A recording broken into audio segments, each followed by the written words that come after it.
2013-2014, solicitamos la presencia del doctor Abel Encinas Muñoz, coordinador académico de la Subsecretaría de Educación Básica. Buenos días, prometo ser breve. Yo le decía a la maestra, voy a hacer como en los ejidos, lo que entró salió y ya terminó, ¿no?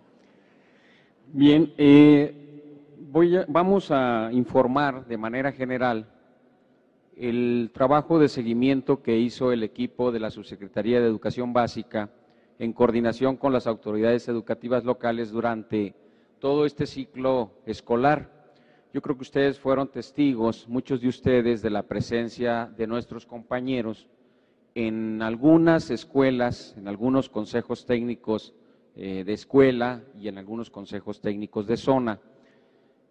Desde luego, hubiera sido muy interesante haber acudido a más espacios de consejos técnicos para tener una muestra representativa y que pudiera tener más datos que hablaran de lo que sucede en las escuelas.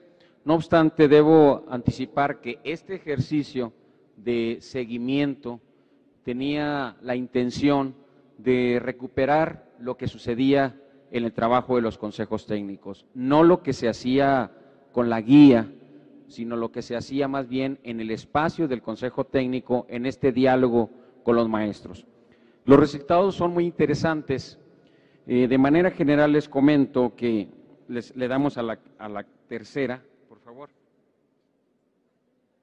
A ver si podemos proyectar. Les comento que acudimos a 30 entidades federativas durante todo el ciclo escolar, desde la fase intensiva hasta la última sesión ordinaria, que fue la octava. Se visitaron 603 consejos técnicos, se recuperaron encuestas de 7,597 docentes, 657 directivos y 464 supervisores. Se desplegó una cantidad de 374 observadores de la subsecretaría. Agregaríamos aquí el apoyo que tuvimos por parte de algunas entidades. En la mayoría de los casos tuvimos participación de observadores de las entidades, muchos de ellos como parte de la estructura educativa, y eso hacía más rico el trabajo. Se aplicaron instrumentos como guías de observación, cuestionarios de opinión para docentes, y de eso derivamos algunos productos, parte de lo que hoy les presento. De los aspectos relevantes identificados en cuanto a la organización del Estado, identificamos que hay mayor claridad en la guía como herramienta para apoyar la organización de las sesiones en función de las prioridades, lo que no ocurría al principio. Anoto, la guía en un principio se consideraba que era el documento que debería seguirse al calce y no se consideraba como la herramienta, sino como con lo que había que cumplir. Eso fue cambiando paulatinamente, no ha cambiado del todo en los consejos técnicos, pero sí tenemos algunos cambios relacionados con cómo se asume la guía y se asume ya como una herramienta. Esa parte es interesante. Prevalece esa percepción de que la guía debe ser cumplida en algunos casos, insisto. Este punto es importante, el último. Aún existen escuelas del turno vespertino observadas, bueno, no se pudieron observar en muchos de los casos. Muchas escuelas vespertinas sesionan en horario matutino, por lo tanto, esto impide la adecuada planeación y seguimiento de acciones de mejoras específicas. Es decir, hay una fusión de turnos para poder cumplir con esta misión del Consejo Técnico Escolar, pero se cumple a medias, dado que aunque los maestros pertenezcan a la misma escuela o trabajen en la mañana y en la tarde trabajen en ese mismo edificio, la escuela tiene diferentes alumnos y entonces la tarea y la misión del Consejo no se cumple. Otro aspecto relevante en cuanto al trabajo colaborativo.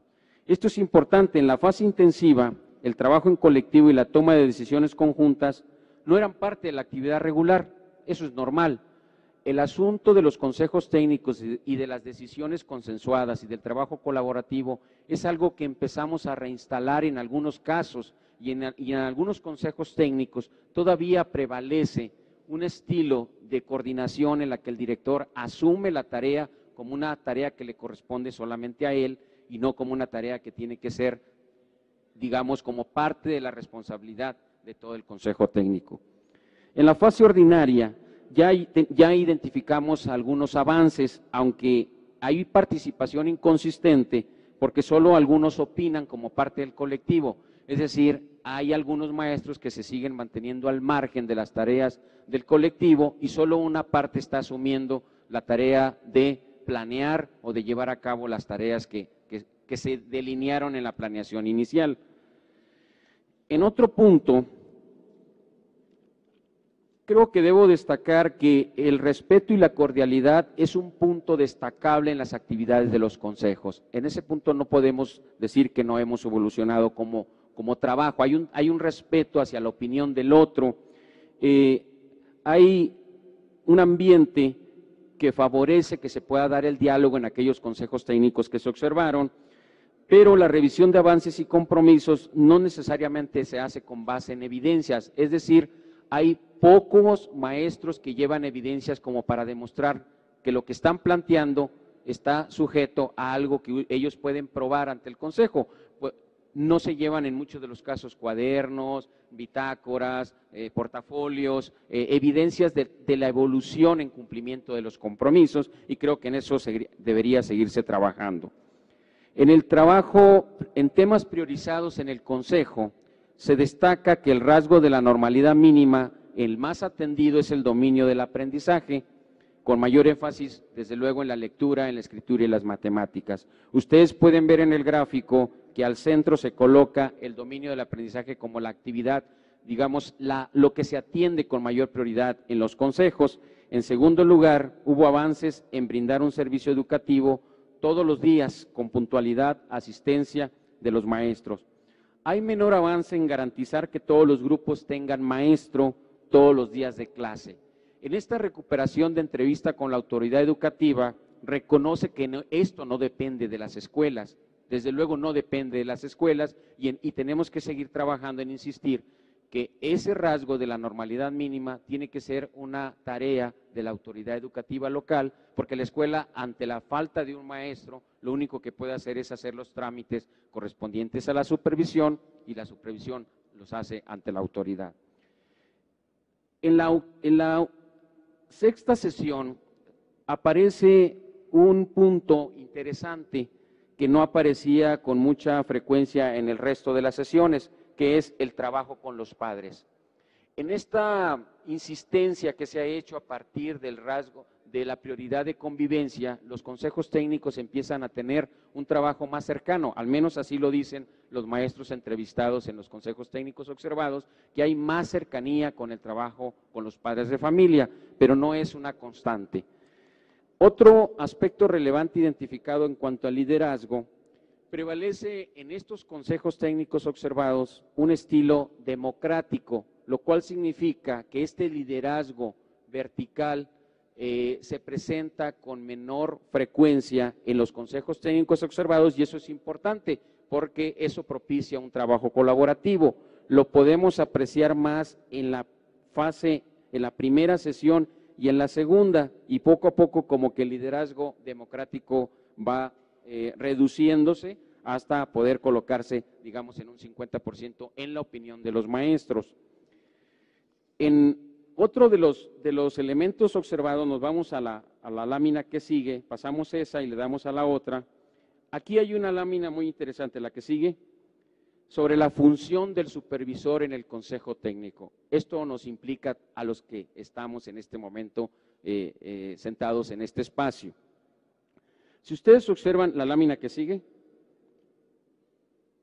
la que sigue, la otra, esta. Esta lámina que ustedes tienen enfrente da elementos como para toma de decisiones interesantes. En la fase intensiva, los maestros entrevistados dicen que la función del supervisor en un casi 40% era de orientar. Si la observan a lo largo de las sesiones y llegamos hasta la sexta sesión de los datos que tenemos procesados del total de encuestas, vemos que esta función de orientar se reduce a menos del 20% en voz de los profesores entrevistados. Ese dato es interesante. Luego hay otro punto acerca de si el supervisor interviene o no en las actividades de los consejos técnicos. Y si ustedes se fijan, hay una constante de no intervención del supervisor en la mayoría de los consejos técnicos observados en voz de los maestros. Y luego más arriba, casi el 40% dice en la sexta sesión que los supervisores están ausentes en los consejos técnicos observados. No estoy hablando, tal vez ustedes sí estuvieron en los consejos, me refiero a otros supervisores.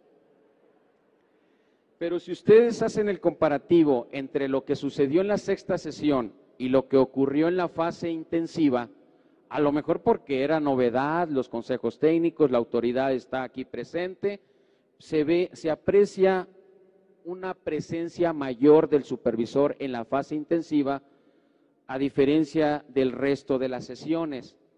Ese dato es interesante, ¿no? En teoría hemos planteado que la presencia del supervisor como acompañamiento y apoyo a los consejos técnicos tendría que ser una constante. En esto que los profesores dicen y no lo que la subsecretaría dice, no aparece el supervisor, está ausente. Bien, en la que sigue, sobre la ruta de mejora. Hicimos una entrevista con los maestros acerca de la ruta de mejora y en las escuelas aparece lo siguiente: hay algunas dificultades para entender cómo se debiera usar la ruta de mejora. La ruta de mejora es vista como un documento administrativo para control de la autoridad, sin relación con las necesidades del plantel. Es decir, se les pide esto que el maestro Germán hace un rato planteaba, en muchos de los casos se les pide la ruta, y bueno, ya lo decía el maestro Germán, la ruta de mejora no se puede solicitar. Puedo solicitar la planeación, que es donde están reflejadas las acciones que la escuela se compromete y las metas y los objetivos, pero la ruta de mejora corresponde solamente a la escuela, está en la bitácora de la escuela. Sin embargo, en muchos de los casos, los maestros dicen que se nos pide la ruta de mejora y eso lo convierte en un documento administrativo. La ruta de mejora, en muchos de los casos, es un documento elaborado al inicio del ciclo que no fue modificado en la mayoría de los casos durante las sesiones ordinarias. Hemos dicho a través de la guía que la ruta de mejora es algo modificable, flexible, y que entonces lo que se planeó en la fase intensiva tendría que estarse revisando constantemente para ver si eso que nos planteamos al principio es necesariamente lo que la escuela requiere y si se van incorporando nuevas acciones en función de las necesidades y demandas que vayan apareciendo. Bien, ese es un punto importante para el taller que en la tarde que al rato iniciaremos, porque es parte de lo que la guía plantea en esta ocasión. Y bien, nos vamos a los aspectos relevantes en cuanto a las conclusiones. En la que sigue, por favor. ¿Qué se hace y no debe hacerse desde nuestra perspectiva a partir de los datos recuperados? ¿Qué se hace y no debe hacerse? Solicitar a las escuelas que entreguen los formatos propuestos en las guías como evidencia del trabajo realizado. Es decir, todos estos productos que la escuela va elaborando son para la escuela, no son un documento que tengan que entregarse. Solicitar a las escuelas que envíen o registren su ruta de mejora para conocimiento de la autoridad. Los colectivos docentes de escuelas vespertinas no sesionan o lo hacen sin todo su personal docente. Eso se hace y no debería hacerse. En la que sigue, ¿qué no se hace y debe hacerse? Me voy a ir a las tres últimas. Debe hacerse propiciar que los consejos técnicos de zona no se centren solo en revisar la guía de trabajo, sino en dar seguimiento a la ruta de mejora de cada escuela para brindar retroalimentación y o acompañamiento. ¿Qué significa esto? Que en el trabajo que se hace junto con los directores de escuela para planear el trabajo que se hace en cada escuela, deberíamos delinear estrategias de cómo vamos a acompañar a la escuela. No revisar la guía solamente para estar enterados. Creo que ahí es una parte que hay que fortalecer. Generar procesos de participación más reflexivos y centrados en problemáticas concretas de la escuela y sus alumnos por parte de los directores. Esto quiere decir que el director tiene que tener un liderazgo efectivo para poder llevar al colectivo a identificar aquellos problemas concretos que se deben y se pueden atender desde las decisiones consensuadas en el Consejo Técnico. Y finalmente, establecer los mecanismos necesarios para que los maestros de manera regular recuperen sus evidencias para dar sustento a la discusión y toma de acuerdos.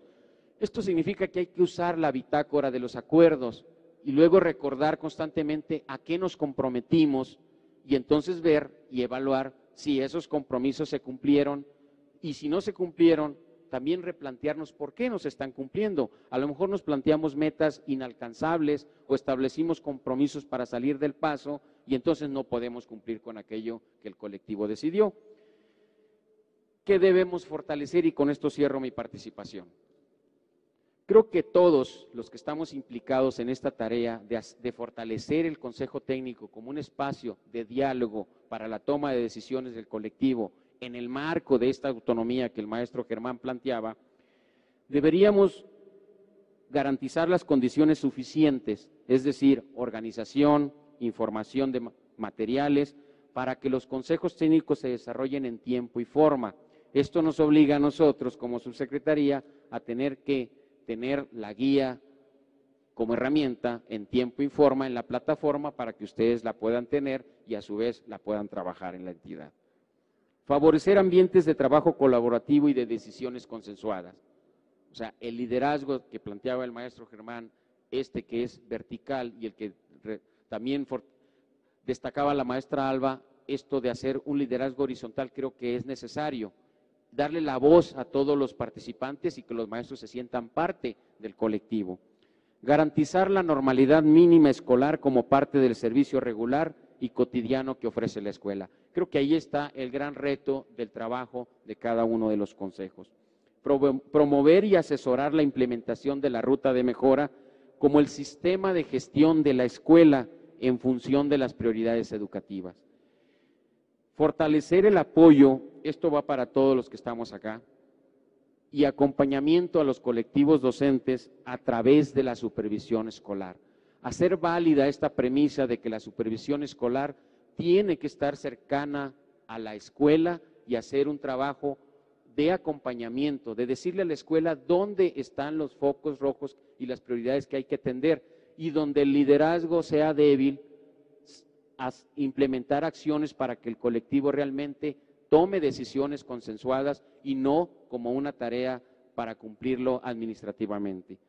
Y bueno, esto tiene que ver con la última.